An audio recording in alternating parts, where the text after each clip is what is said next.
എന്താണ് സാക്ഷ്യം? സാക്ഷ്യത്തിൻ്റെ ഉദ്ദേശം എന്താണ്? നമ്മുടെ ഒരു ഉദ്ദേശമുണ്ട്. നമ്മളുടെ പ്രൊട്ടക്ഷനാണ് നമ്മുടെ ഉദ്ദേശം. എന്താണ്? നമുക്ക് കിട്ടിയ അനുഗ്രഹം നഷ്ടപ്പെട്ടു പോകരുത്, അതാണ് ഒന്ന്. പക്ഷെ ദൈവത്തിന് വേറൊരു ഉദ്ദേശമുണ്ട് സാക്ഷ്യം കൊണ്ട്. എന്താ ഉദ്ദേശം? നിങ്ങളെ സുവിശേഷമാക്കി കൈമാറുക. ആർക്കാണ്? ദൈവത്തെക്കുറിച്ച് ഐഡിയ ഇല്ലാതിരിക്കുന്ന ആൾക്കാർക്ക്. അപ്പം ആദ്യകാലങ്ങളിലൊക്കെ ഉടമ്പടി വരുമ്പോൾ തന്നെ, ആദ്യകാലങ്ങളിലൊക്കെ 2016-17 കാലങ്ങളിലൊക്കെ ഒത്തിരിയേറെ ആൾക്കാർ ഇവിടെ വരുമായിരുന്നു. ഇത് പരീക്ഷിക്കാനും നിരീക്ഷിക്കാനും ഇത് കള്ളസ്ഥലമാണോ തട്ടിപ്പാണോ നോക്കാനും അവർക്ക് വീഡിയോ ചെയ്യാൻ വേണ്ടിയൊക്കെ വരണതാണ്. ഞങ്ങളാരും മൈൻഡ് ചെയ്യത്തില്ല, ഞങ്ങൾ പ്രാർത്ഥിക്കുക മാത്രമേ ഉള്ളൂ. അവരിക്കും അവർ മനസ്സിലാക്കി. പക്ഷെ അവരൊക്കെ അന്ന് പറഞ്ഞുകൊണ്ടിരുന്നത് കാശ് കൊടുത്തിട്ടാണ് സാക്ഷ്യം പറയിപ്പിക്കണമെന്നാണ്. നമ്മുടെ സാക്ഷ്യം പറയുമ്പോൾ, ഒരാൾ സാക്ഷ്യം പറയുമ്പോൾ താഴെ കമൻറ്റ് പോയി, എത്ര രൂപ കിട്ടി കൃപാസനത്തിൽ നിന്ന്? 5000 രൂപയാണോ 10,000 രൂപയാണോ എന്നൊക്കെ ചോദിച്ചാൽ കമൻറ്റ് ചെയ്യും. ഇപ്പോഴാരും കമൻറ്റ് ചെയ്യണില്ല. എന്താ കാര്യം? കർത്താവിൻ്റെ ശുശ്രൂഷയോടെ മുന്നോട്ട് പോവുകയാണ്. നമ്മളൊരു ഉപകരണമാണ്. നിലക്കാത്ത സാക്ഷ്യങ്ങളായില്ലേ? അപ്പോൾ ആൾക്കാർക്ക് മനസ്സിലാവും, ഇങ്ങനെ ഈ കഴിഞ്ഞ 10,000 മനുഷ്യർക്ക് 5,000 രൂപ കൊടുക്കുമ്പോൾ പലയിടത്തും കിട്ടുക. 10,000 മനുഷ്യരല്ലേ സാക്ഷ്യം പറയണം. അപ്പോഴിപ്പോൾ അത് ഒതുങ്ങി ശരിക്കും. ഇനി ആരെങ്കിലും വേറെ ഏതെങ്കിലും കാര്യം അവർക്ക് തോന്നുന്ന രീതി കുത്തിപ്പൊക്കിയാലേ ഉള്ളൂ. ആരെങ്കിലും എവിടെയെങ്കിലുമൊക്കെ ഇങ്ങനെ എന്തെങ്കിലുമൊക്കെ അന്ധവിശ്വാസം കാണുമ്പോഴേ അവർക്കൊരു ശാന്തി കിട്ടി നമ്മുടെയും കൂടി എന്ത് വലിച്ചെടുക്കും. അങ്ങനെയല്ല കഴിഞ്ഞ പ്രാവശ്യം ഒരു വിവാദമൊക്കെ ഉണ്ടായത്. നമ്മൾക്കൊരു ബന്ധമില്ല, പുറത്ത് എന്തെങ്കിലും കോമളത്തരങ്ങൾ മറ്റുള്ള ആൾക്കാരെ കാണിക്കുമ്പോൾ അവരുടെ ആൾക്കാർ നമ്മളെയും കൂടി എൻ്റെ അടുത്ത് പെടുത്തിയിട്ട് ഞങ്ങൾ മാത്രമല്ല നിങ്ങളും ചെയ്യുന്നുണ്ടെന്ന് പറഞ്ഞുകൊണ്ട് വെള്ളം ചേർക്കാൻ നോക്കും. പക്ഷെ അതൊന്നും അങ്ങനെയൊക്കെ ഇരുട്ടുകൊണ്ട് ഊട്ടടച്ചിട്ട് എത്ര കാലം നമുക്ക് ഊട്ടടച്ച് ജീവിക്കാൻ പറ്റും? കർത്താവിൻ്റെ വചനത്തിന് സുവിശേഷം വിലങ്ങി വെക്കപ്പെടാത്തതാണ്. കൃപാസനം നോക്കുമ്പോഴേക്കും മനസ്സിലാകും. Take the word of God, സുവിശേഷം വിലങ്ങി വെക്കപ്പെട്ടിട്ടില്ല. ശ്രദ്ധിക്കട്ടെ.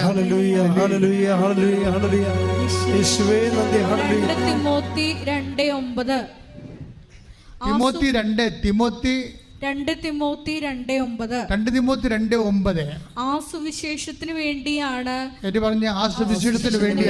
ഞാൻ കഷ്ടത സഹിച്ചുകൊണ്ട് കുറ്റവാളിയെ പോലെ വിലങ്ങുകൾക്ക് വരെ അധീനനാകുന്നത്. എന്നാൽ ദൈവവചനത്തിന് വിലങ്ങ് വയ്ക്കപ്പെട്ടിട്ടില്ല. അപ്പൊ എന്തെല്ലാം തരത്തിലുള്ള ആരോപണങ്ങളൊക്കെ ഉണ്ടായാലും സുവിശേഷത്തിന് അതിൻ്റെ അടയാളവും വിലങ്ങി വെക്കപ്പെടാതെ അങ്ങ് മുന്നോട്ട് പോവുകയാണ്. ഞാനിപ്പോൾ സംസാരിക്കുന്ന സാക്ഷ്യത്തെക്കുറിച്ചാണ്. നിങ്ങൾക്ക് കൊതി ഉണ്ടാകണം. എന്താണ് സാക്ഷ്യം പറയണമെങ്കിൽ? ഒന്നാമത്തെ ചിലർക്ക് സാക്ഷ്യം പറഞ്ഞാൽ ഡബിൾ ബെനിഫിറ്റാണ്. എന്താ കാര്യം? അവർ സോഷ്യൽ സ്റ്റാറ്റസ് ഉള്ള ആൾക്കാരാണ്.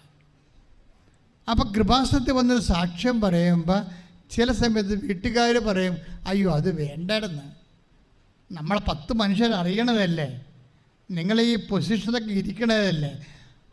അപ്പം അങ്ങനെ ഇരിക്കുന്നവരാണ് ആദ്യം വന്ന് സാക്ഷ്യം പറയേണ്ടത്. കാര്യം നിങ്ങളുടെ പൊസിഷൻ ഇപ്പം അറിയാം. എനിക്കിപ്പോൾ എപ്പം മരിക്കുമെന്നതിനെക്കുറിച്ച് എനിക്ക് ഒരു ഐഡിയ ഉണ്ട്. ഇപ്പം എനിക്ക് ഏറ്റവും വലിയ ആവശ്യമുള്ളത് അമ്മയെ ഞാൻ നേരെ കണ്ടത് കൊണ്ടാണ്. അമ്മയെ കാണുമ്പോഴോ ആവശ്യം കൂടുമല്ലോ. അപ്പം നമുക്ക് മരണമില്ലല്ലോ, നിത്യതയിലും നമ്മൾ അമ്മയുടെ കൂടെ ഇരിക്കുമല്ലോ. അല്ലെങ്കിൽ അമ്മ വിളിച്ചോണ്ട് പോയി ഈശോൻ്റെ അടുത്ത് ഇരുത്തുമല്ലോ, ഉറപ്പല്ലേ ആ കാര്യം. അതുപോലെ തന്നെ അപ്പം ഞാൻ കണ്ട് വിശ്വസിക്കുന്നു. പക്ഷെ നിങ്ങളെന്താ ചെയ്യണത്? നിങ്ങൾക്ക് എന്നേക്കാൾ ഉറപ്പാണ്. എന്താ കാര്യം? നിങ്ങൾ പ്രത്യക്ഷപ്പെടാതെ തന്നെ വിശ്വസിക്കുന്നു. കൈയിടിച്ച് കർത്താവിന്റെ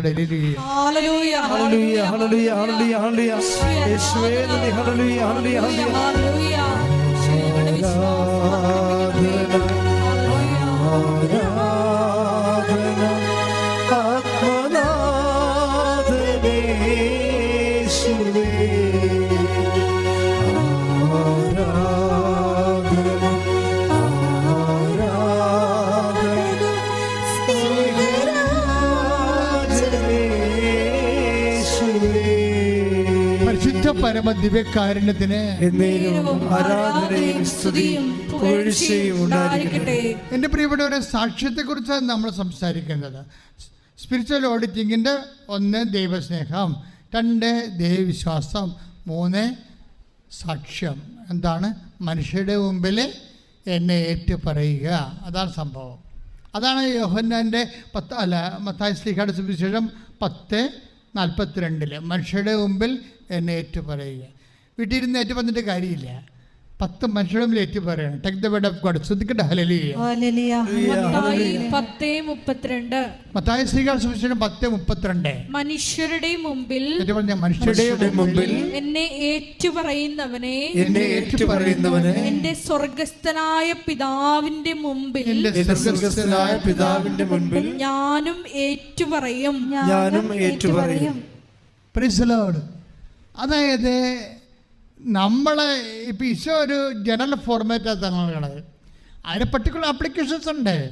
ഈശോ എന്താ പറഞ്ഞത്? 10:32 എന്താ പറഞ്ഞത്? മനുഷ്യരുടെ മുമ്പിൽ മനുഷ്യരുടെ മുൻപിൽ എന്നെ ഏറ്റു പറയുന്നവനെ സ്വർഗസ്ഥനായ എന്റെ പിതാവിന്റെ മുമ്പിൽ ഞാനും ഏറ്റു പറയും.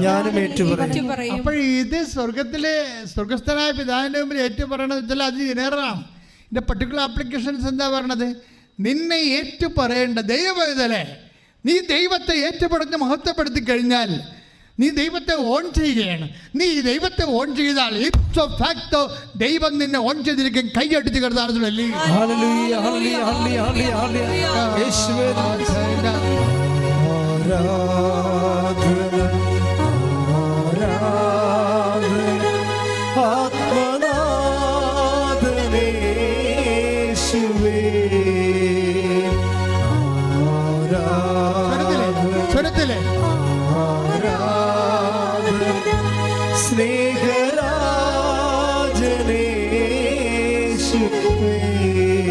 പരമദിവ്യകാരുണ്യത്തിന് പരിശുദ്ധ പരമദിവ്യകാരുണ്യത്തിന് ആരാധനയും സ്തുതിയും പുകഴ്ചയും ഉണ്ടായിരിക്കട്ടെ. അപ്പോഴേ നമ്മൾ മനുഷ്യരുടെ മുമ്പിലാണ് ഏറ്റു പറയണത്. നിങ്ങളൊന്ന് പ്രാർത്ഥിക്കണം. പ്രാർത്ഥിച്ച് കർത്താവ് ദൈവമേ, എനിക്കൊരു അടയാളം കിട്ടി. മനുഷ്യരുടെ മുമ്പില് അങ്ങ് ഏറ്റുപറഞ്ഞ് മഹത്വത്തിൽ പങ്കാളിയാകാൻ എന്നെ അഭിഷേകം ചെയ്യണമേ.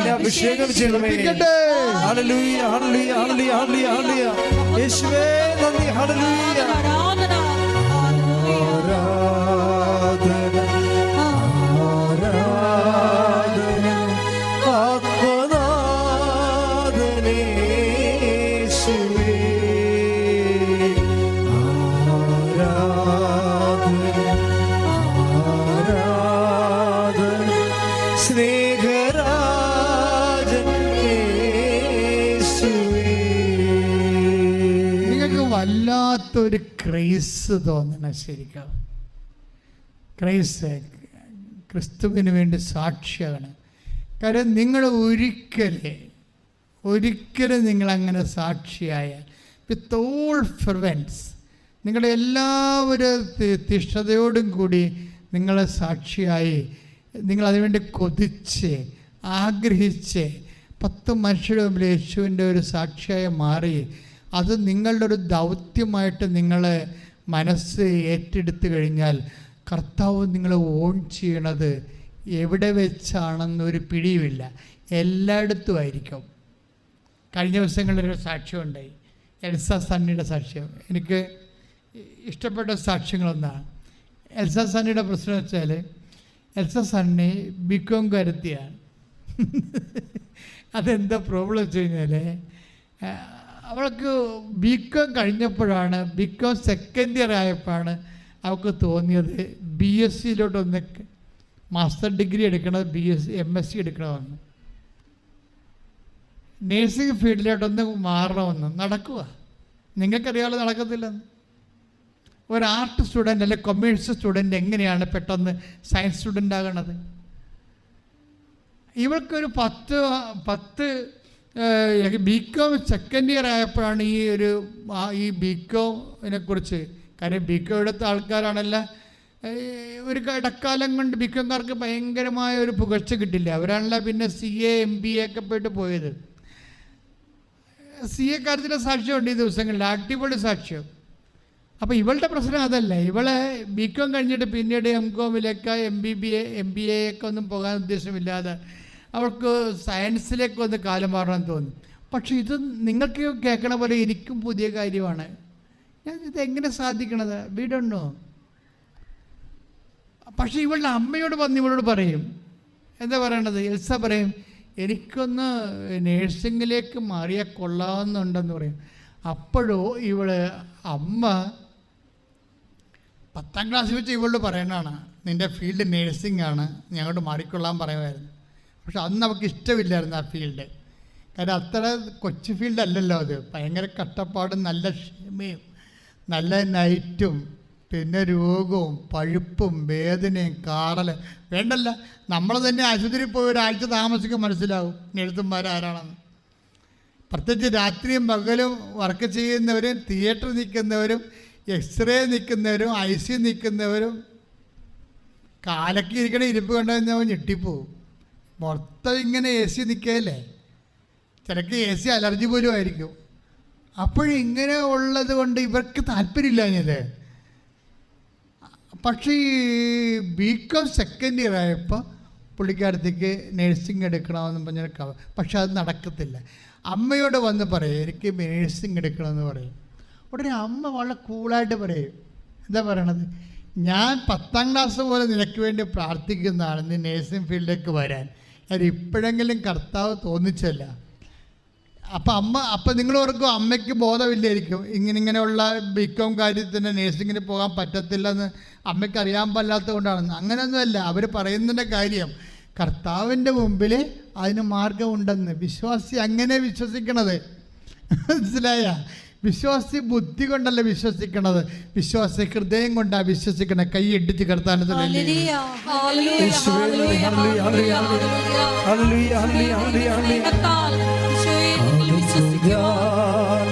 വിശ്വാസത്താൽ എൻ മുൻപിൽ ചെങ്കടൽ കാണുന്നു ഞാൻ. വിശ്വാസത്താൽ എൻ മുൻപിൽ ചെങ്കടൽ രണ്ടാകുന്നു. കാണാത്ത കാര്യങ്ങൾ കൺമുൻപിലെന്ന പോൽ, കാണാത്ത കാര്യങ്ങൾ കൺമുൻപിലെന്ന പോൽ വിശ്വസിച്ചിടുന്നു. പേടി വരാതിരിക്കാൻ വേണ്ടി നിങ്ങൾ എന്തെങ്കിലും സംഭവങ്ങളൊക്കെ ക്രിസ്തുവിൻ്റെ ചൈതന്യത്തിൽ നിരക്കാത്തത് ശരീരത്തിൽ ധരിച്ചിട്ടുണ്ടെങ്കിൽ നിങ്ങളത് എടുത്ത് കളയണം. നിങ്ങൾ അനുഗ്രഹിക്കപ്പെടാതിരിക്കുന്നതിൻ്റെ പ്രധാനപ്പെട്ട കാരണങ്ങളൊന്ന് നിങ്ങൾ പല വള്ളങ്ങളെ ചവിട്ടി നിൽക്കുന്നത് കൊണ്ടാണ്. ശ്രദ്ധിക്കണേ, അത് കളയുമ്പോൾ നിങ്ങൾക്ക് മനസ്സിലാകും. അല്ല, അതില്ലാതെ തന്നെ ഈശോ നിങ്ങളെ ശക്തിപ്പെടുത്തി നിർത്തണത്.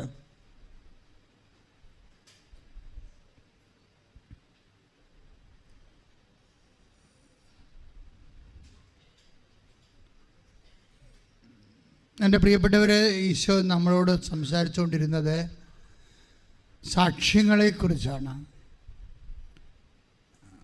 അതായത് സോഷ്യൽ ഓഡിറ്റിങ് പോലെ അച്ഛൻ പറഞ്ഞ് സ്പിരിച്വൽ ഓഡിറ്റിങ്, അതിലൊന്നാണ് ദൈവസ്നേഹം. നമ്മളിതെല്ലാം ചെയ്യണത് ദൈവസ്നേഹത്തിൻ്റെ ഇന്ധനം ഉപയോഗിച്ചാണ്. രണ്ടാമത് ഈശോ പറഞ്ഞത് വിശ്വാസത്തെ, what capacity you have to ask kind of questions. അതായത് ഇത് നിങ്ങൾക്ക് ചെയ്തു തരാൻ എനിക്ക് കഴിയുമെന്ന് നിങ്ങൾ വിശ്വസിക്കുന്നുണ്ടോ എന്ന് ചോദിച്ചു കഴിഞ്ഞാൽ ഈശോ ആ ഒരു അസസ്മെൻറ്റിന് തയ്യാറാകാൻ പറയുകയാണ്. നിങ്ങളുടെ വിശ്വാസം നിങ്ങൾ അസസ് ചെയ്യാൻ പറഞ്ഞിരിക്കുകയാണ്. അതിനുശേഷം ഈശോ പറഞ്ഞത് സാക്ഷ്യത്തെക്കുറിച്ചാണ്. നമ്മുടെ അസസ്മെൻ്റ് വർത്തിക്കുന്നത് ഒരു കാര്യം സാക്ഷ്യമാണ്. സാക്ഷ്യം നിങ്ങൾക്ക് പറയാൻ കഴിഞ്ഞാൽ മനുഷ്യരുടെ മുമ്പിൽ നിങ്ങളത് ഏറ്റുപറഞ്ഞ് ദൈവത്തെ മഹത്വപ്പെടുത്തുമ്പോൾ നിങ്ങൾ ദൈവത്തിന് വേണ്ടി ജീവിക്കുന്നയാളാകും. ദൈവത്തിൻ്റെ സദ്വാർത്തകളും ദൈവത്തിൻ്റെ സാന്നിധ്യവും അത് മറ്റു ജനങ്ങളിലേക്ക് കൈമാറുന്ന ഒരു വ്യക്തിയായിട്ട് മാറുമ്പോൾ you will claim the relative on relative of God. ദൈവത്തിൻ്റെ ഒരു സ്വന്തമായി മാറും. കാര്യം ദൈവത്തിന് പ്രയോജനമുള്ളവരായി മാറുന്നതും ദൈവത്തിനെ അടിസ്ഥാനപ്പെടുത്തി ജീവിക്കുമ്പോൾ നമ്മളറിയാം, നമ്മൾ പലരെയും, ഇപ്പം നിങ്ങൾ തന്നെയും പലരെയും അടിസ്ഥാനപ്പെടുത്തിയാൽ നിങ്ങൾ ജീവിക്കണം, അല്ലേ? അമ്മമാരാണ് മക്കളെ അടിസ്ഥാനപ്പെടുത്തിയാണ് ജീവിക്കുക. എങ്ങനെയെങ്കിലും അതുങ്ങളെ ഒന്ന് പറക്കം മുറ്റിച്ചെടുക്കണം എന്നാണ് അമ്മമാർ കഷ്ടപ്പെട്ട് അവരെ പഠിപ്പിക്കുകയും ഉറക്കം നിൽക്കുകയും ചെയ്യണത്. ഇത് തന്നെ അപ്പന്മാരും കുടുംബം നോക്കാൻ വേണ്ടി. അപ്പോൾ ഒരു അടിസ്ഥാനമുണ്ട് എല്ലാത്തിനും. ഇതുപോലെ നിങ്ങളുടെ ജീവിതത്തിൽ ഒരു അടിസ്ഥാനം ഉണ്ടാകണം. എന്താണ്? ദൈവത്തിന് അടിസ്ഥാനപ്പെടുത്തണം. നിങ്ങൾ ദൈവത്തിന് അടിസ്ഥാനപ്പെടുത്തും. ഒരു ദിവസം ദൈവത്തിന് വേണ്ടി, ദൈവത്തെ ഓർത്ത്, ദൈവമായിട്ടൊരു ബന്ധത്തിൻ്റെ അടിസ്ഥാനത്തിൽ ഞാൻ എന്തെങ്കിലും ഒരു സാക്ഷ്യം വഹിച്ചിരിക്കണം. ഉടമ്പടി നിങ്ങൾ അതിന് ഭയങ്കരമായിട്ട് സഹായിക്കുന്നുണ്ട്. പക്ഷെ അടയാളം കിട്ടിക്കഴിഞ്ഞാൽ യു മസ്റ്റ് പാസ് ഇറ്റോ, അത് നിങ്ങൾ പാസ് ചെയ്യണം മറ്റുള്ളവരിലേക്ക്. അല്ല രഹസ്യം ചെയ്ത് വെച്ചുകൊണ്ടിരിക്കരുത്. ഇപ്പം തന്നെ നിങ്ങൾക്കറിയാമല്ലോ, നിങ്ങളോട് തന്നെ പലരും പറഞ്ഞിരിക്കണത് മൗത്ത് ടു മൗത്തായിട്ടാണ് പറഞ്ഞിരിക്കണം, അല്ലേ? പത്രമൊക്കെ നിങ്ങൾ അറിയുന്നുണ്ട്. കൃപാസനത്തിൻ്റെ യൂട്യൂബ് ചാനൽ നിങ്ങൾ കാണുന്നുണ്ടെങ്കിലും അതിൻ്റെ 3 ഇരട്ടി പേരാണ് നാക്ക് കൊണ്ട് മറ്റുള്ളവരോട് അമ്മയെക്കുറിച്ചും ഉടമ്പടിയെക്കുറിച്ചൊക്കെ പറയണത്, അല്ലേ? അതെല്ലാം സാക്ഷ്യം തന്നെയാണ് അത് പറയണത്. പക്ഷെ നിങ്ങൾക്കറിയണം, അത് നിങ്ങൾ ദൈവസ്നേഹത്തോടെയാണ് പറയണമെന്ന് അറിയണം. ദൈവസ്നേഹത്തോടെയാണ് നിങ്ങളത് പറയണത്. ഒന്ന് മക്കളൊന്ന് പ്രാർത്ഥിച്ച് നെഞ്ചത്ത് വെച്ചുകൊണ്ട്, കർത്താവേ ഞാൻ ഒത്തിരി പേരോട് ഇതിന്റെ അടയാളങ്ങളെക്കുറിച്ച് പറഞ്ഞിട്ടുണ്ട്. പക്ഷെ നീ ഇപ്പോഴേ എനിക്ക് നൽകുന്ന ആലോചന അതൊക്കെയും ഞാൻ പറഞ്ഞതൊക്കെയും നിന്നോടുള്ള സ്നേഹത്തെ പ്രതി നിന്റെ സ്നേഹത്തിന്റെ സാക്ഷ്യ എന്ന നിലയില് കൈമാറാനാണ് കർത്താവേ. ഒരു സാക്ഷിക്ക് ആവശ്യമായ ദൈവസ്നേഹത്താൽ വിശ്വാസത്താൽ എന്നെ അഭിഷേകം ചെയ്യണമേ. ശ്രദ്ധിക്കട്ടെ. ഹല്ലേലൂയ ഹല്ലേലൂയ ഹല്ലേലൂയ ഹല്ലേലൂയ ഹല്ലേലൂയ ഹല്ലേലൂയ യേശുവേ നന്ദി. ഹല്ലേലൂയ ഹല്ലേലൂയ ഹല്ലേലൂയ ആരാധന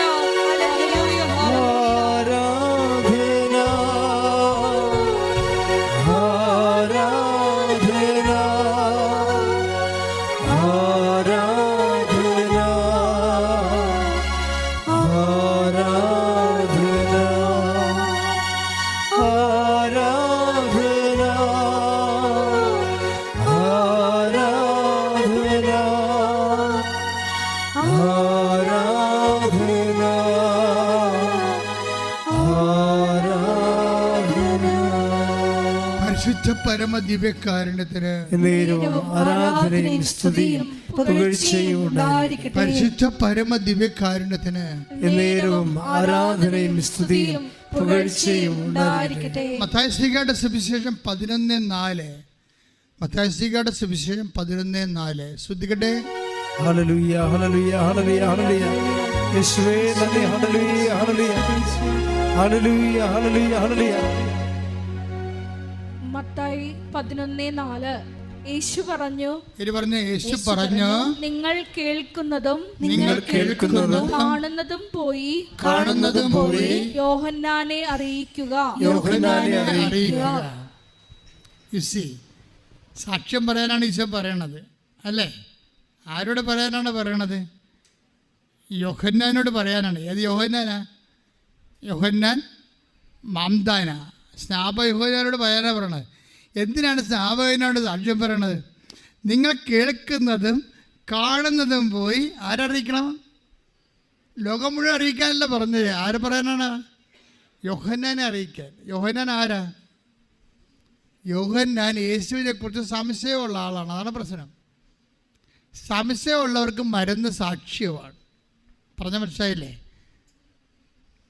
അതറിയണമെങ്കിൽ നിങ്ങൾ യോഹന്നാൻ്റെ മത്തായി ശ്ലീഹായുടെ സുവിശേഷം 11:1 തൊട്ട് വായിച്ചേ. 11:1 തൊട്ട്. യേശു 12 ശിഷ്യന്മാർക്കും നിർദ്ദേശങ്ങൾ നൽകിയതിന് ശേഷം അവരുടെ പട്ടണങ്ങളിൽ പഠിപ്പിക്കാനും പ്രസംഗിക്കാനുമായി അവിടെ നിന്ന് പുറപ്പെട്ടു. യോഹന്നാൻ കാരാഗൃഹത്തിൽ വച്ച് ക്രിസ്തുവിൻ്റെ പ്രവർത്തനങ്ങളെക്കുറിച്ച് കേട്ട് ശിഷ്യന്മാരെ അയച്ച് അവനോട് ചോദിച്ചു, വരാനിരിക്കുന്നവൻ നീ തന്നെയോ അതോ ഞങ്ങൾ മറ്റൊരുവനെ പ്രതീക്ഷിക്കണമോ? അതാണ് പ്രശ്നം. പിടിയ യേശു തന്നെയാണോ വരാനിരിക്കുന്നവൻ രക്ഷകൻ, അതോ ഞങ്ങൾ വേറെ ആരെങ്കിലും? അത് സംശയമാണത്. അങ്ങയുടെ സംശയമാണ്, യേശുവിൽ സംശയമാണ്. എന്താ കാര്യം വെച്ച് കഴിഞ്ഞാൽ സംശയം വരാൻ കാരണമുണ്ട്. കാര്യം യോഹന്നാൻ പറഞ്ഞത് എന്താ? യേശുവിനെക്കുറിച്ച് വിശുമുറ അവൻ്റെ കയ്യിലുണ്ടെന്നല്ലേ പറഞ്ഞത്. Take the word of God, വിശുമുറ. ശ്രദ്ധിക്കട്ടെ. ഹല്ലേലൂയ, ഹല്ലേലൂയ, ഹല്ലേലൂയ, ഹല്ലേലൂയ, ഹല്ലേലൂയ, ഹല്ലേലൂയ. യേശുവേ നന്ദി, യേശുവേ സ്തുതി. ഹല്ലേലൂയ, ഹല്ലേലൂയ, ഹല്ലേലൂയ, ഹല്ലേലൂയ, ഹല്ലേലൂയ. മത്തായി 3:11. മത്തായി 3:11. വീശുമുറം അവന്റെ കയ്യിലുണ്ട്, വിശുമുറം അവന്റെ കയ്യിലുണ്ട്. അവൻ കളം വെടിപ്പാക്കി ഗോതമ്പ് അറപ്പുരയിൽ ശേഖരിക്കും. പതിര് കെടാത്ത തീയിൽ കത്തിച്ചു കളയുകയും ചെയ്യും. കെടാത്ത തീ വന്ന കണ്ടില്ലേ? അതെന്താ സംഭവം? പതിരെവിടെ കത്തിച്ച് കളയണത്? നമ്മളൊക്കെ പതിര് കത്തിച്ച് കളയണത് എവിടെയാണ്? കെടുന്ന തീയിലാണ്. ഇതെന്താ? പതിര് കത്തിച്ച് കളയണത് എവിടെയാണ്? കെടാത്ത തീയിലാണ്. കെടാത്ത തീ എന്താ? Take the word of God reference, കെടാത്ത തീ. ശ്രദ്ധിക്കട്ടെ. ഹല്ലേലൂയ, ഹല്ലേലൂയ, ഹല്ലേലൂയ, ഹല്ലേലൂയ, ഹല്ലേലൂയ, ഹല്ലേലൂയ. യേശുവേ സ്തുതി. ഹല്ലേലൂയ, ഹല്ലേലൂയ, ഹല്ലേലൂയ, ഹല്ലേലൂയ, ഹല്ലേലൂയ. അടുത്ത ഗാനം ആലപിക്കാം. ശ്രദ്ധിക്കട്ടെ. ഹല്ലേലൂയ. ആരാധന, ആരാധന, ആരാധന, ആരാധന,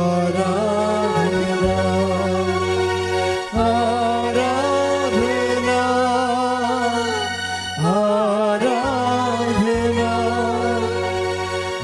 ആരാധന, ആരാധന. പരിശുദ്ധ പരമദിവ്യകാരുണ്യത്തിന് ആരാധനയും സ്തുതിയും പുകഴ്ചയും ഉണ്ടായിരിക്കട്ടെ. മർക്കോസ് 9:48. മർക്കോസ് 9:48. പുഴു ചാകാത്തതും തീ കെടാത്തതുമായ നരകത്തിലേക്ക്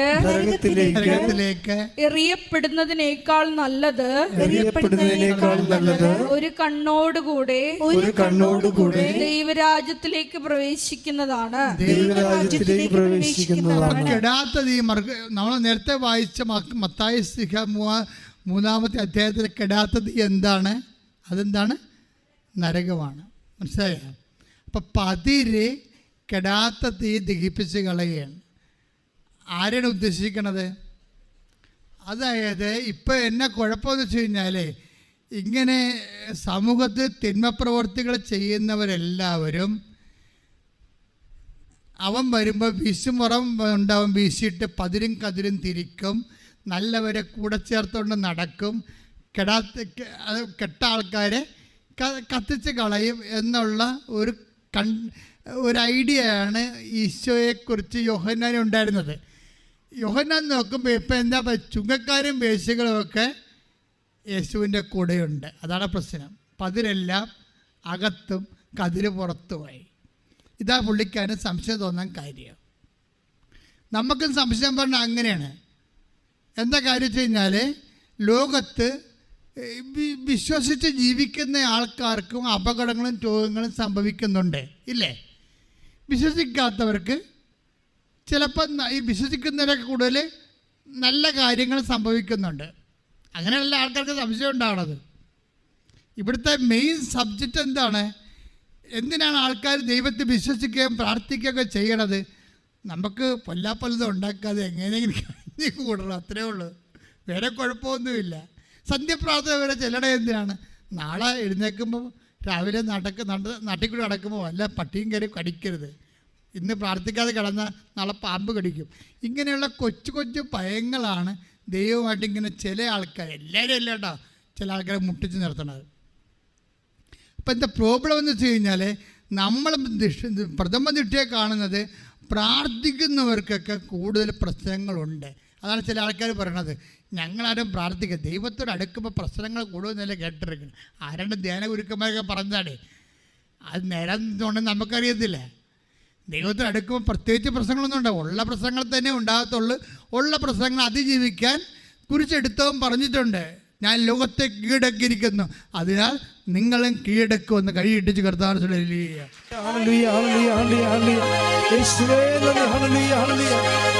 ഉത്ഥാനം ചെയ്തവനെ ഞങ്ങൾ ആരാധിക്കുന്നു, മരണത്തെ ജയിച്ചവനെ ഞങ്ങൾ ആരാധിക്കുന്നു. അപ്പോൾ ഇങ്ങനെ ഒരു കുറച്ച് പ്രശ്നങ്ങളുണ്ട്. അതായത് യേശുവിൻ്റെ കൂടെ ആ പാപിനിയായ സ്ത്രീയൊക്കെ വെറുതെ വിട്ടില്ലേ, ഇല്ലേ? പാപം ചെയ്യാത്തവർ കല്ലെറിയട്ടെ എന്നൊക്കെ പറഞ്ഞ് വെറുതെ വിട്ടില്ലേ? അപ്പോൾ ഈ പതിരെല്ലാം യേശുവിൻ്റെ കൂടെയായി. മത്തായി ശ്രീകാ ചുങ്കക്കാരനായിരുന്നു അല്ലേ, അയാളെ വിളിച്ച് കൂടെ നിർത്തി.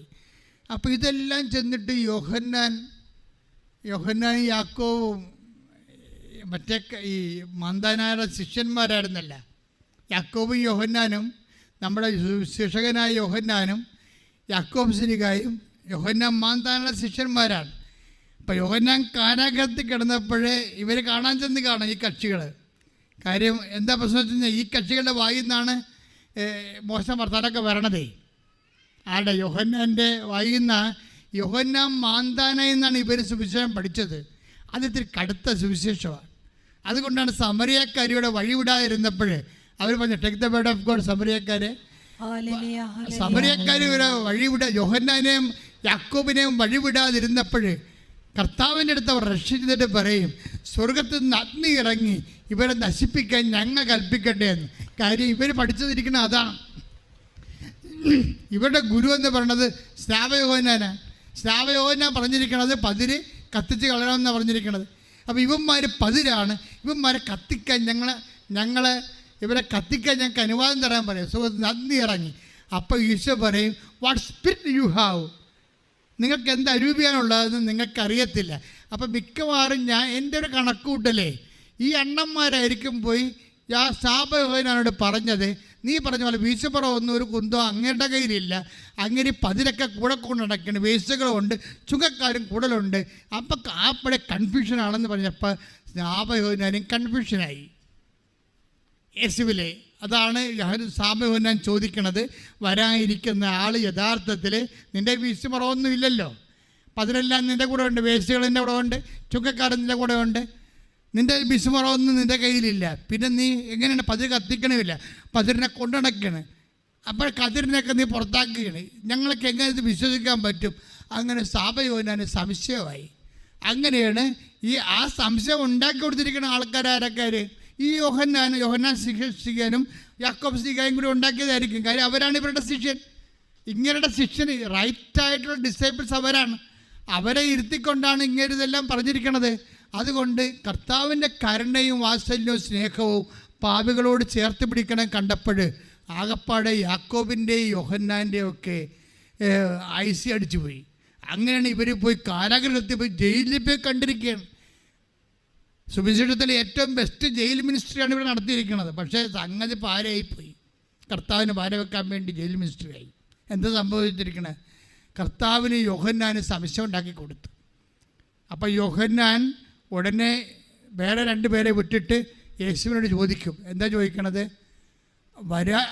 ഇട്ടേക്ക് വേർഡ് ഓഫ് ഗോഡ്, അതായത് സ്വർഗത്തിൽ നിന്ന് അഗ്നി ഇറങ്ങി സ്തുതിക്കട്ടെ. ഹല്ലേലൂയ ഹല്ലേലൂയ ഹല്ലേലൂയ ഹല്ലേലൂയ ഹല്ലേലൂയ യേശുവേ നന്ദി, യേശുവേ സ്തുതി. ഹല്ലേലൂയ ഹല്ലേലൂയ ഹല്ലേലൂയ ഹല്ലേലൂയ ഹല്ലേലൂയ. മത്തായി 11:2-3. മത്തായി 11:2-3. യോഹന്നാൻ കാരാഗൃഹത്തിൽ വെച്ച് ക്രിസ്തുവിന്റെ പ്രവർത്തനങ്ങളെക്കുറിച്ച് കേട്ട് ശിഷ്യന്മാരെ അയച്ച് അവനോട് ചോദിച്ചു, വരാനിരിക്കുന്നവൻ നീ തന്നെയോ അതോ ഞങ്ങൾ മറ്റൊരുവനെ പ്രതീക്ഷിക്കണമോ? എൻ്റെ മക്കളെ, ഇതാണ് ഒരു മനുഷ്യൻ്റെ ജീവിതത്തിലെ ഏറ്റവും വലിയ വെല്ലുവിളി. ഒരു മനുഷ്യൻ്റെ നിലപാട് തറയിലെ കാൽച്ചുവട്ടിലെ ഒരു വിശ്വാസിയുടെ കാൽച്ചുവട്ടിലെ മണ്ണ് ഊർത്തിക്കളയുന്ന ഒരു അടിയൊഴുക്കെന്ന് പറയുന്നത് സംശയമാണ്. എന്താണ്? വേറെ ഒരു ആളെ ഞങ്ങളെ സമീപിക്കണമോ പ്രതീക്ഷിക്കണമോ? നിങ്ങളും ചെയ്യും. ഉടമ്പടി എടുത്തിട്ട് പിന്നെയും പോയി വേറെ എവിടെയെങ്കിലും പോയി നൊവേന കൂടും. That means you are not believing ഉടമ്പടി. അതാണ് വിഷയം. നിങ്ങൾ തന്നെ ഉടമ്പടി എടുത്തിട്ട് കറങ്ങിടക്കണ കറക്രിസ്ത്യാനിയില്ലേ, അവൻ്റെ കാര്യം പോക്കായിരിക്കും. അവൻ ഓരോരുത്തരും അവൻ ഗതികിട്ട പ്രേതം പോലെ അലഞ്ഞ് നടക്കും. എന്താ കാര്യം എന്ന് വെച്ചാൽ അവൻ ദൈവത്തോട് ഉടമ്പടി എടുത്തിട്ട് വീണ്ടും നിങ്ങൾ ഉടമ്പടിയിലും ദൈവത്തിലും വിശ്വസിക്കാതെ അതിനേക്കാൾ വല്ലതും മെച്ചമായിട്ടുള്ള വേറെ വല്ലതും ഉണ്ടോ? ഇന്നാളൊരു മനുഷ്യൻ ഇവിടെ വന്ന് ചോദിച്ചു, ഉടമ്പടി വേറെ വല്ല പള്ളിയിലും ഉണ്ടാകുന്നു. ഇവിടെ നിറച്ച ആളാണ്, ഇവിടെ തിരക്കാണ്, ഇവിടെ 3 മണിക്കൂർ നിൽക്കണം, 2 മണിക്കൂർ നിൽക്കാൻ പറ്റിയ വല്ല സംവിധാനം ഉണ്ടെന്ന് ചോദിച്ചു. അപ്പോൾ ഈ കർക്കക്രിസ്ത്യാനി അവന് എപ്പോഴും ലൂപ്പ് സംശയമായിരിക്കും. ഈ സംശയം എന്ന് പറയണത് എന്താണ്? അത് ആദ്യം നിങ്ങൾ കറക്റ്റ് ചെയ്യണം. അത് നിങ്ങളുടെ കാഴ്ചപ്പെട്ടിൽ ഊർന്നു പോകുന്ന മണ്ണാണ് സംശയം. യോഹന്നാൻ സ്നാപകന് കർത്താവിനോട് സംശയം ഉണ്ടായി. സംശയമുള്ളവരെ ഇവിടെ കർത്താവ് കൊടുക്കുന്ന ഒരു മറുപടി ഉണ്ട്, ഒരു മരുന്നുണ്ട്. എന്താണ്? നിങ്ങൾക്ക് സംശയമില്ലേ, എന്നിലല്ലേ സംശയം. അതുകൊണ്ട് നിങ്ങളൊരു പണി ചെയ്യണം. നിങ്ങൾ കാണുന്നത്, നിങ്ങൾ കേൾക്കുന്നത് പോയി യോഹന്നാനെ അറിയിക്കണം. എന്താണ് നിങ്ങൾ കാണുന്നത്? നിങ്ങൾ കാണുന്നത് എന്താണ്? അന്ധന്മാർ കാഴ്ച പ്രാപിക്കുന്നു. അന്ധന്മാർ കാഴ്ച, ഏറ്റു പറഞ്ഞ അന്ധന്മാർ കാഴ്ച പ്രാപിക്കുന്നു. അന്ധന്മാർ കാഴ്ച പ്രാപിക്കുന്നു. മുടന്തന്മാർ നടക്കുന്നു. കുഷ്ഠരോഗികൾ ശുദ്ധരാക്കപ്പെടുന്നു. ബധിരർ കേൾക്കുന്നു. മരിച്ചവർ ഉയർപ്പിക്കപ്പെടുന്നു. ദരിദ്രരോട് സുവിശേഷം പ്രസംഗിക്കപ്പെടുന്നു. ഇത്രയും കാര്യമാണ് നിങ്ങൾ സംശയമുള്ള ആൾക്കാർക്ക് സാക്ഷ്യം വഹിക്കേണ്ടത്. മനസ്സിലായ? നിങ്ങൾ ആരെയാണ് അഡ്രസ്സ് ചെയ്യേണ്ടത്? ആരെയാണ് നിങ്ങൾ ടാർഗറ്റ് ചെയ്യേണ്ടത്? ഒരു ഉടമ്പടി ക്രിസ്ത്യാനി അല്ലെങ്കിൽ ഉടമ്പടി എടുക്കുന്ന വിശ്വാസി. ഇപ്പം ക്രിസ്ത്യാനി എന്ന് പറയാൻ പറ്റത്തില്ല, എല്ലാ ആൾക്കാരും ഉടമ്പടി എടുക്കുന്നുണ്ട്. അപ്പോഴേ ഉടമ്പടി എടുക്കുന്ന വിശ്വാസി ആദ്യം നിങ്ങൾ രക്ഷപ്പെടുന്നുണ്ടെങ്കിൽ ആദ്യം ടാർഗറ്റ് ചെയ്യണത് സംശയമുള്ള ആൾക്കാർ, ദൈവത്തിൽ സംശയമുള്ളവരെയാണ്. എന്നിട്ട് എന്ത് ചെയ്യണം? ഇപ്പം തന്നെ അവൾ തനിയ പറഞ്ഞില്ലേ, ഞാൻ പത്രം വാങ്ങിക്കാത്തവരുടെ മേൽ കെട്ടിയേൽപ്പിക്കും. എന്താണ്? അവനിതിന് വിശ്വാസമില്ല. അവനെ വിശ്വാസം ഉണ്ടാക്കിയെടുക്കാൻ വേണ്ടി ദൈവം എന്നെ അഭിഷേകം ചെയ്തിരിക്കുകയാണ്. ഇപ്പം എന്താ കാര്യം? ഇപ്പോഴേ ഈ അമ്മയില്ലേ, അവളുടെ ആരാണ്, എൽസി സണ്ണിയുടെ അമ്മയില്ലേ, അമ്മ എന്താ പറഞ്ഞത്? നീ ഇപ്പം ബികോം എന്ന് ചാടാൻ പോകുമല്ലേ മെഡിസിനിലേക്ക്, ഞാൻ നിന്നെ സപ്പോർട്ട് ചെയ്യും. കാര്യം എന്താണ്? അപ്പോൾ ഇവളോർത്തത് ഇവളെ ശരിക്കും വഴക്ക് പറഞ്ഞ് മൂടിക്കുമെന്ന് വിചാരിച്ചത് അമ്മ. കാര്യം പണ്ടുപോലെ പറയണമല്ലേ അമ്മ ഒന്നും പറഞ്ഞില്ല.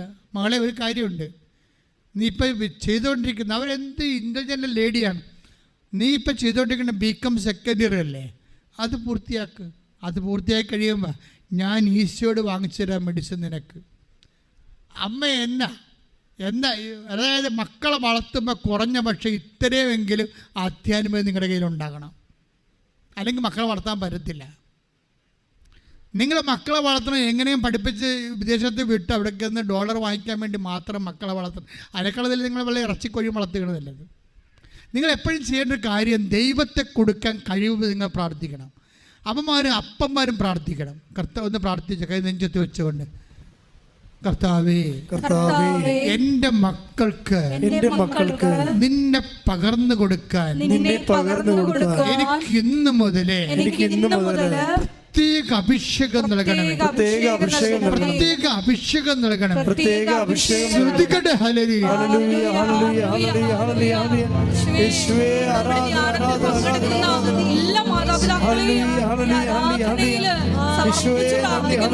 അവരെ വിശ്വാസ കൈമാറ്റത്തിന്റെ ഉപകരണങ്ങളാക്കണമേ എന്ന് പ്രാർത്ഥിക്കുന്നു.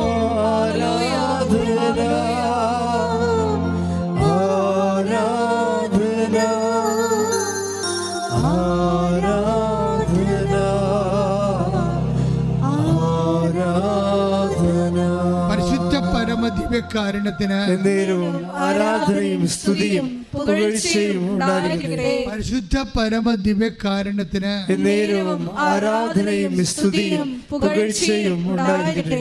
എൻ്റെ പ്രിയപ്പെട്ടവരെ, അപ്പം നമ്മൾ റെഡിയാണെന്ന് ദൈവത്തിന് തോന്നിയാൽ അവിടെ വെച്ച് തന്നെ അനക്കം തുടങ്ങും.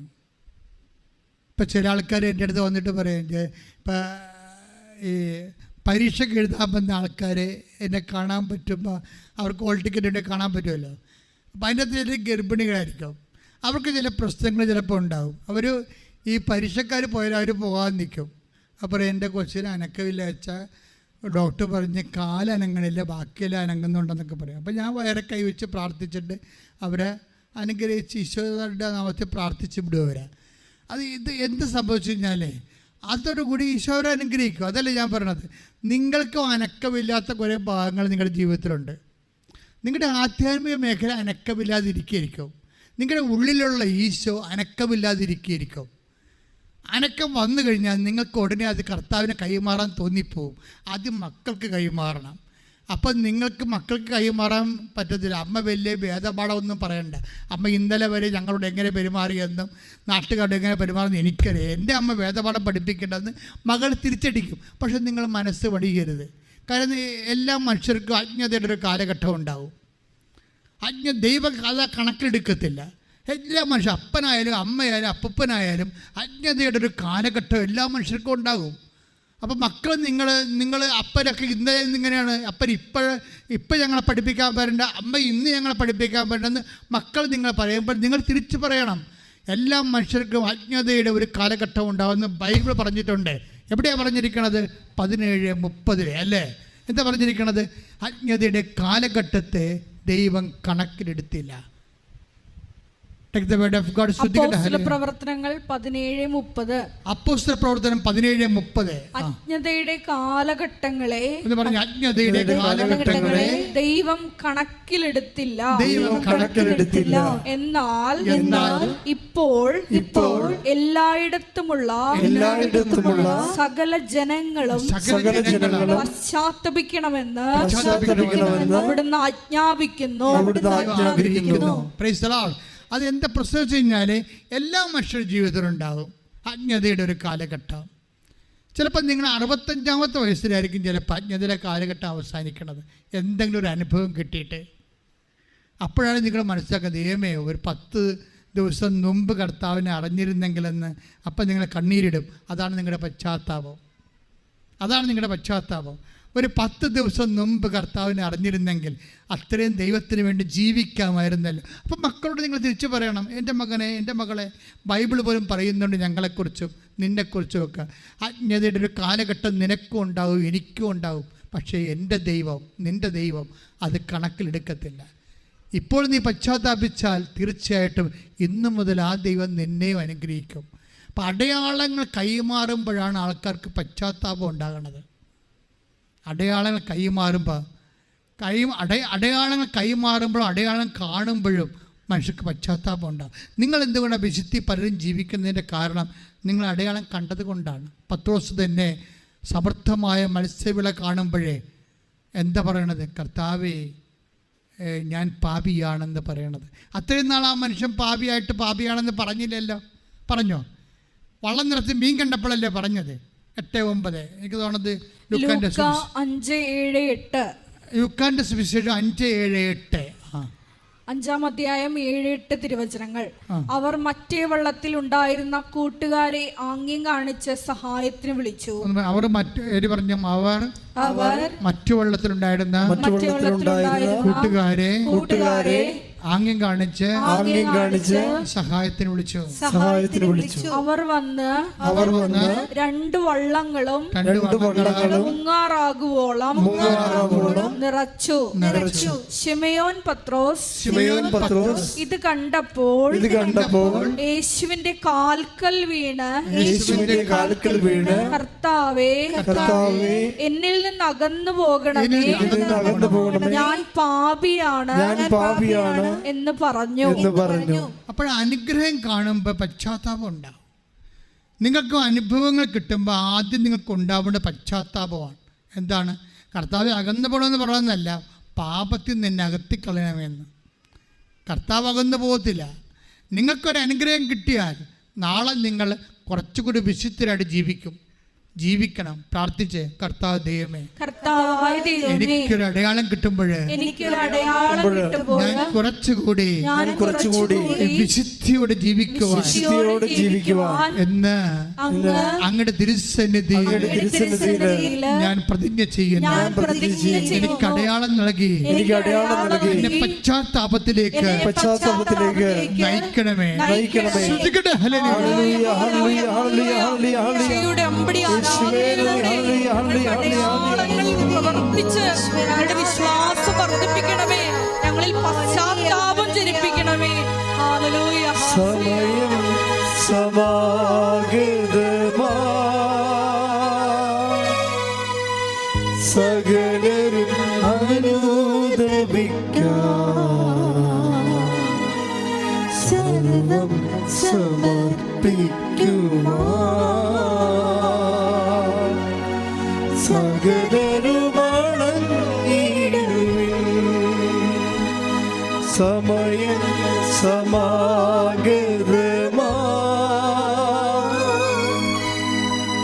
സകലരും അനുദപിക്കാം,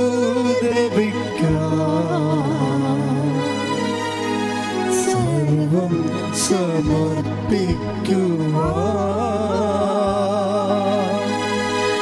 സകലരും അണങ്ങിടുവിൻ. മക്കൾ മുട്ട നിൽക്കുക. ഇപ്പം മുട്ട നിർത്തിയിരിക്കണം എന്തിനാണെന്നറിയാവോ? 5 മിനിറ്റ് പ്രാർത്ഥിക്കാൻ വേണ്ടിയാണ്. ഓൾമോസ്റ്റ് ഓൾ തിങ്സ് കർത്താവ് കുർബാന ഇടയ്ക്ക് വെച്ച് രോഗസൗഖ്യ പ്രാർത്ഥനയും ആരാധന ഇടയ്ക്ക് വെച്ച് രോഗസൗഖ്യ പ്രാർത്ഥനയും ജോലി, വീട്, വിവാഹം, ഒരു മനുഷ്യൻ ഉണ്ടാകാനുള്ള ഉടമ്പടി മുഴുവൻ സബ്ജക്റ്റുകൾ ഡീൽ ചെയ്തായിരുന്നു. ഇൻ കേസ് നിങ്ങളുടെ ഏതെങ്കിലും ഒരു വിഷയം വിട്ടുപോയിട്ടുണ്ടെങ്കിൽ ഇപ്പം നിങ്ങൾ സ്വകാര്യമായി പരിശുദ്ധ അമ്മയുടെ മധ്യസ്ഥ ഈശോയോട് പ്രാർത്ഥിക്കേണ്ട സമയമാണ്. ഏതെങ്കിലും വിഷയം അച്ഛൻ വിട്ടുപോയാൽ, നേരത്തെ നമ്മൾ ആരാധന നടത്തിയപ്പോൾ വിട്ടുപോയിട്ടുണ്ടെങ്കിൽ എൻ്റെ സഹോദരങ്ങളെ ഇപ്പോഴും സമർപ്പിക്കുക, സ്വകാര്യം. അതിനുശേഷം ശിരസ്സമിച്ച് ആശീർവാദം സ്വീകരിക്കുക.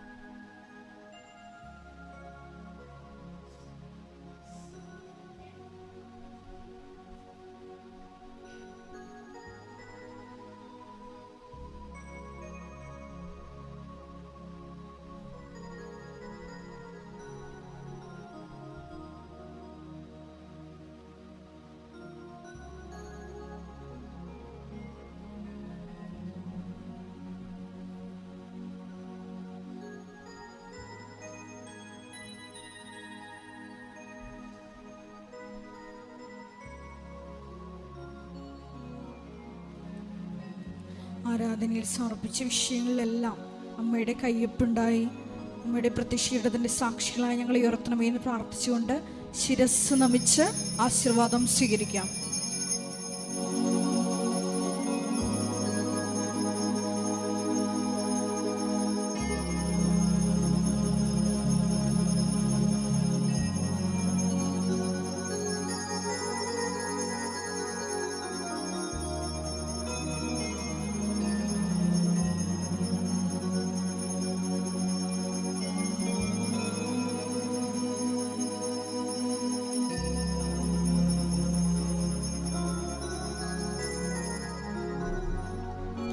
പരിശുദ്ധ പരമമാ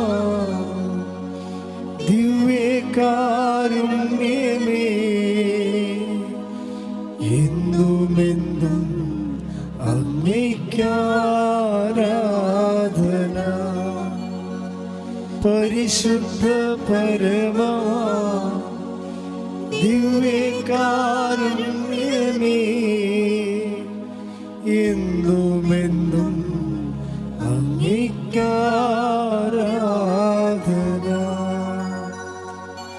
പരിശുദ്ധ പരമമാ ദിവ്യകാരുണ്യമേ, എന്നുമെന്നും അങ്ങേയ്ക്കാരാധന. ആവേ ആവേ